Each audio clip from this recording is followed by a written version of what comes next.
Welcome to Kids and Mom. My name is Yele and I'm going to be your host for today. And on today's show, we're going to be talking about crafts and skills development in children. I'm sure it's going to be very, exciting topic to discuss today. And I have someone very special who's going to join me in that segment of the show. But before we go there, don't go anywhere. We'll be right back. This is Kids and Mom.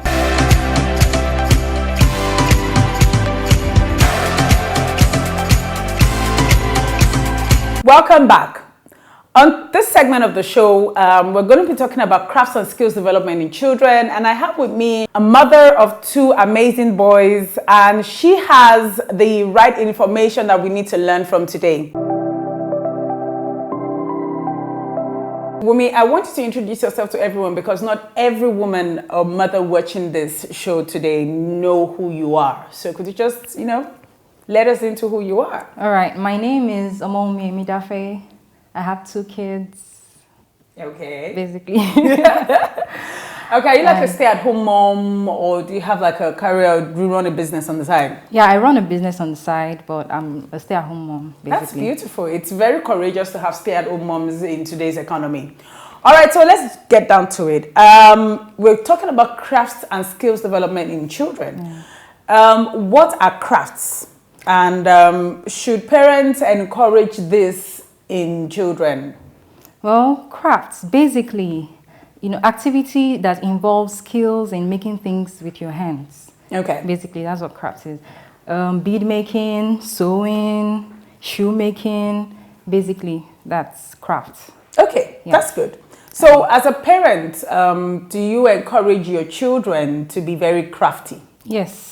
Yes, because it has a lot of advantages, The kids will learn how to plan, they learn how to coordinate themselves. They learn how to, math skills, for instance. A child wants to, make a certain bead, and then the child will think about, okay, what's the length? How many beads will require to, basically, and it's just, it will just give them a form of self-esteem. Okay. It also helps them to express themselves, so basically they should be encouraged, really. Okay, so at what age do you think parents need to start probing or moving their children to learning craft skills?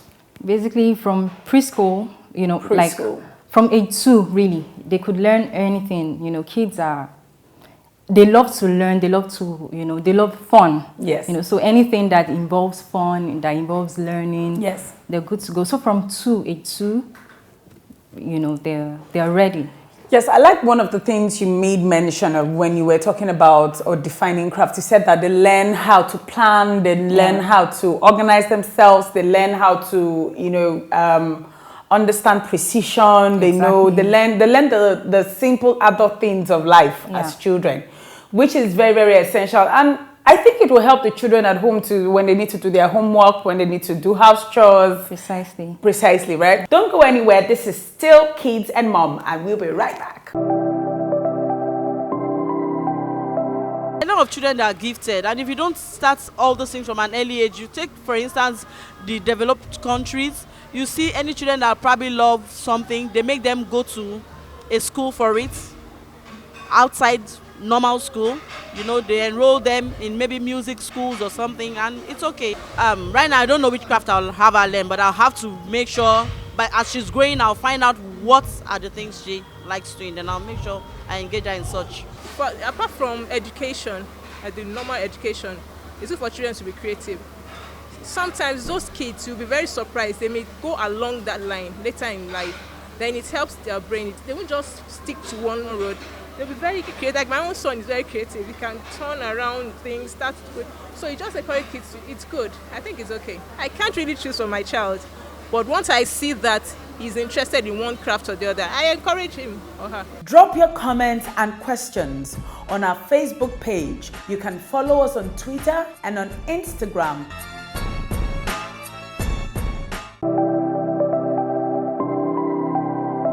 Welcome back to the show. Now, before we went on break, we were talking about, the definition of craft. We were talking about how early children should learn how to learn crafts and skills and how parents need to encourage them. But I have a question, because sometimes children use craft as a means not to do some basic important things in their lives. Yeah. So at what point does it become a distraction to them?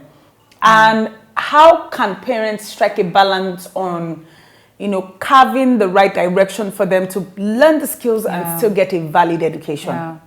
Well, basically, the moment your child begins to make excuses, he has his chores to do, or, homework, and then he's saying, oh, mom, I need to learn, I need to, make this shoe, or I need to string this bead, or what have you, just know that he's becoming distracted, because he's making excuses to do the basic things that he's supposed to do. So I think basically you have to, set some boundaries, and there should be timing, there is time, time for everything, basically. So there should be some kind of timetable or what have you. At so time, you can do this for this amount of time, then do this and stuff like that. So basically, you just have to, set some boundaries, and also. I like what you said, set boundaries, put a time to it. Yeah. That way the children would know more like, could we use crafts and skills more like a reward system as well? Exactly. Like you do your homework, you finish your assignments, you clean your room,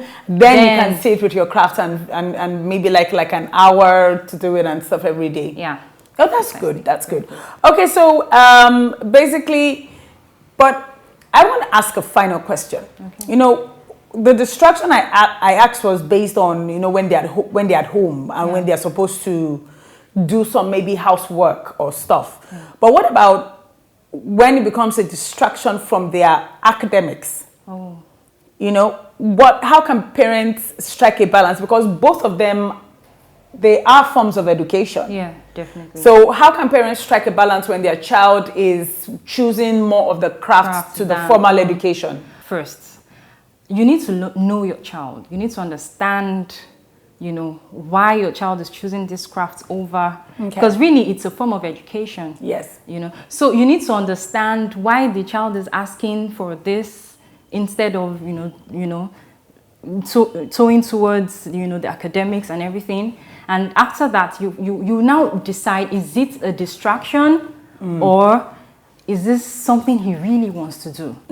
Then you would know that, okay, I need to devote some more time to teaching him this, and then I need to make him understand that your academics is also very, very important. So you need to find out, okay, what does he really like? Okay. What kind of subjects does he like? Yeah. Find somebody that would tutor him, or her. Yeah. I understand you have two boys. Yeah. So tutoring for you. So, basically just understanding your child and being able to communicate in such a way that the child will understand what you're trying to say, not that you're trying to take him or her off what he or she loves to do. Okay, before you go, I kind of have like a B part to the question. Now, we know parents who, when their children develop a certain craft and skill, they kind of like hone in on that. Do you understand? Maybe their child knows how to sing, for example, or their child is an actor or an actress. So they hone in on that. And we see a lot of child artists grow up without formal education. Some, not so many of them are good for it. So for those kind of parents who have very specially developed children at a very young age, what kind of advice would you have for them on how to balance both the skill development and the formal education development for them? Basically, I believe you need to show the child some form of examples. Okay. You need to get the child to read about people that have gone ahead, academically. Let the child just see what he might be missing out. Okay. Because, really, like you said, there has to be a balance. Yes. So the child has to see what the parent is talking about. The child has to understand that, look, life is not just all about, the skill. You also need to balance it with, the academics. Am I? Yes. Yes. You're making perfect sense. Trust me. Don't go anywhere. This is still the Kids and Mom Show. We'll be right back.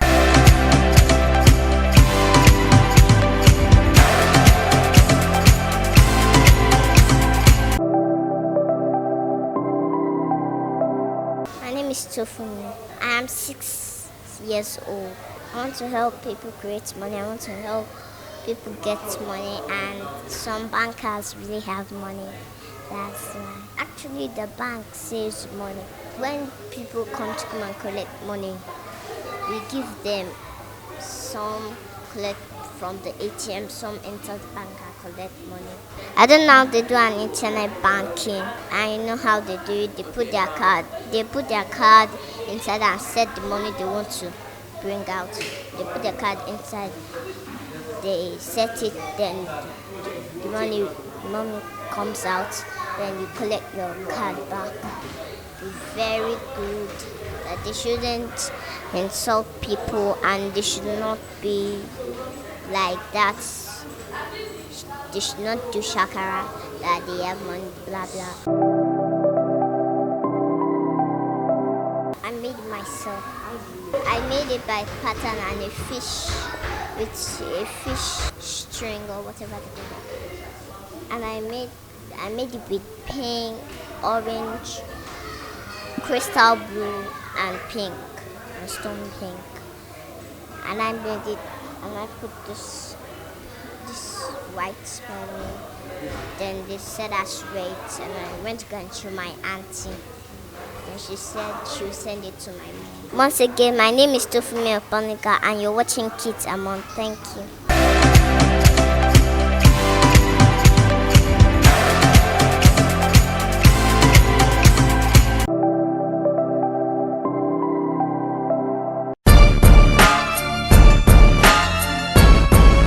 Did you know that, like fingerprints, everyone's tongue print is different? Did you know that rubber bands last longer when refrigerated? Did you know that there are 293 ways to make or change for $1?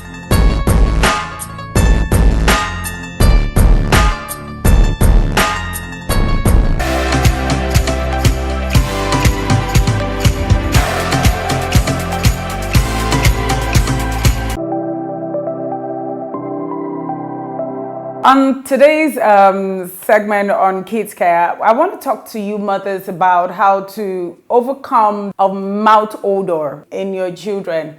It's a hurdle because sometimes it makes mothers look like they don't know what they're doing. It makes us kind of feel irresponsible when, we don't have the right information on how to help our children. And so they develop mouth odors that make people point fingers back at home. So one of the things that I think parents need to do is to begin to brush the teeth of the child once you see one tooth come out. Yes, I said it. Immediately there is a tooth, take out that brush and take out that toothpaste. What does it do? It helps the gums. The toothpaste that they have for children have chemicals on the inside that actually help the gums to develop and be stronger, and it also helps to avoid mouth odor. Then you need to explain to your children. Children listen even before they could speak. So once you begin to talk to your child from 6 months, begin to tell your child the reasons and the importance of having their mouth washed 3 times daily. You wash it in the morning before breakfast, you wash it in the afternoon after lunch, and you wash it in the evening right after dinner before they go to bed. You need to explain the importance of having their mouth washed regularly to avoid mouth odor and other mouth-related diseases that could come, on them or in them if their cavities are not properly taken care of. And finally, you need to brush your child's tongue as well. They ask you why, because the tongue is where the resources are, basically. It rolls out the words. So the last thing you want is your child to be speaking to someone and then they begin to look at the skies and their eyes go round because, there's something else coming out and it is not the truth of what the person is saying. So you need to brush the tongue of your child very well and be mild about it because they are growing. You will have some resistance. Do you understand me? But consistently talking to your children would allow them to understand the importance of not just brushing their teeth, but brushing their gums. And you could also give them educative videos. You know, you could get videos with cartoons, videos with, you know, videos with music, something that would allow them to learn better. But it is very important that you put this in your daily routine. It's not an afterthought. It is something that must most definitely happen. Put it in your daily routine and help your children to have an amazing, amazing life with no mouth odor. So thank you for listening to this segment of Kids Care, but don't go anywhere. We'll be right back on Kids and Mom.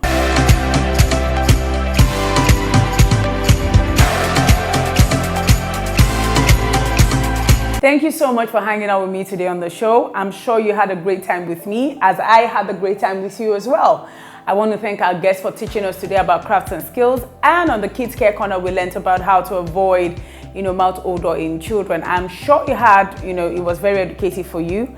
I learned something new, and I'm sure you did as well. So thank you so much for tuning in with me. Thank you for hanging out with me all this while. I'm sure you had a great time. I had a great time with you. So till I see you next time, this is Kids Mom. We're raising future heroes. God bless.